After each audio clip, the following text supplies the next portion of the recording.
भारत में स्मार्टफोन सुरक्षा के नए नियम जिसके जरिए सरकार सोर्स कोड मांग रही है। नमस्कार, आपके साथ मैं हूं सुरभि शर्मा और आप देख रहे हैं TV9 डिजिटल। आज आपको इस वीडियो में बताएंगे कि एप्पल और सैमसंग स्मार्टफोन सुरक्षा के नए नियम पर क्यों विरोध कर रहे हैं, इसका असर क्या होगा। भारत में 75 करोड़ से ज्यादा स्मार्टफोन यूजर्स हैं।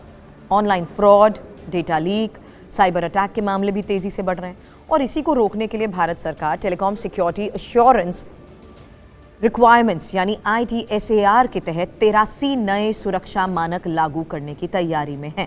ये नियम स्मार्टफोन कंपनीज पर कई सख्त शर्तें थोपेंगे, जिनमें सबसे विवादास्पद है सोर्स कोड सरकार को सौंपना। एप्पल, सैमसंग, गूगल, Xiaomi जैसी बड़ी कंपनीज और इंडस्ट्री ग्रुप MAIT यानी manufacturers association for information technology in प्रस्तावों का खुलकर विरोध कर रही है। कंपनियां ये कह रही हैं कि नियम ग्लोबल स्टैंडर्ड्स के खिलाफ है, उनकी प्रोप्राइटरी टेक्नोलॉजी यानी व्यापारिक राज को खतरे में डाल सकती है। ये खबर 11 जनवरी 2026 को रॉयटर्स, TV9 हिंदी और अन्य मीडिया में आई और चर्चा अभी भी जारी है। सरकार के प्रमुख प्रस्ताव क्या हैं? सरकार का मकसद है यूजर्स की प्राइवेसी और डेटा सिक्योरिटी को मजबूत करना।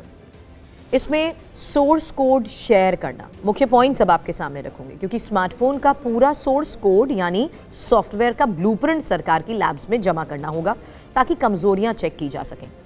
सॉफ्टवेयर अपडेट्स की पहले सूचना यानी बड़े अपडेट्स या सिक्योरिटी पेज की जानकारी भी पहले सरकार को देनी होगी, जिससे जांच हो सके।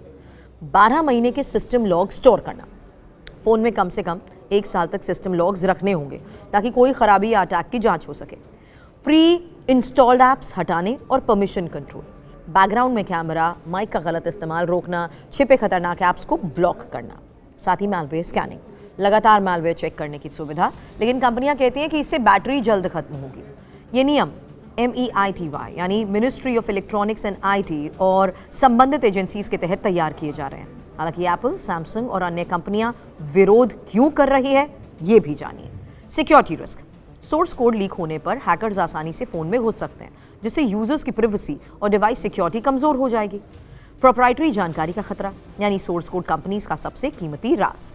इसमें AI फीचर्स, हार्डवेयर इंटीग्रेशन आदि शामिल है और इसे शेयर करना बिजनेस मॉडल को नुकसान पहुंचाएगा। ग्लोबल स्टैंडर्ड्स के ये खिलाफ है। अमेरिका और यूरोप, ऑस्ट्रेलिया जैसी जगहों पर ऐसा कोई नियम नहीं है।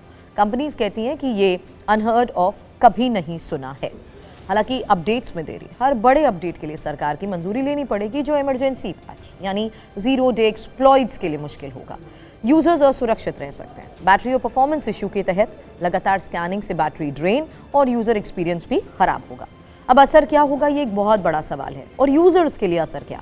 अगर नियम लागू हुए तो ऑनलाइन फ्रॉड और डेटा चोरी से बेहतर सुरक्षा मिल सकती है, लेकिन अपडेट्स में देरी या बैटरी इशू हो सकते हैं। कंपनियों के लिए कंप्लायंस कॉस्ट बढ़ेगी, भारत मार्केट में नए फीचर्स लाने में दिक्कत आएगी और कुछ कंपनीज भारत में निवेश या प्रोडक्शन प्रभावित कर सकती हैं। सरकार का पक्ष, ये यूजर्स की सुरक्षा के लिए जरूरी है, खासकर जब फ्रॉड के मामले बढ़ रहे हैं। ध्यान देने वाली बात तो यही है, अभी ये सिर्फ प्रस्ताव है। कंपनीज और सरकार के बीच बातचीत चल रही है। कुछ रिपोर्ट्स में सरकार ने फोर्स करने की खबरों को गलत बताया, लेकिन चर्चा जारी है। और अगर ये नियम फाइनल हुए तो भारत का स्मार्टफोन मार्केट, जहां सैमसंग 15% है, Xiaomi 19%, एप्पल 5% शेयर है, इसमें बड़ा बदलाव आएगा। आपको क्या लगता है, नियम यूजर्स के लिए फायदेमंद होंगे या कंपनीज का विरोध जायज है? कोई स्पेसिफिक सवाल हो तो ज़रूर बताएं। अपनी राय हमें कमेंट करके ज़रूर बताएं और दुनिया भर की तमाम खबरों के लिए TV9 डिजिटल को करें सब्सक्राइब।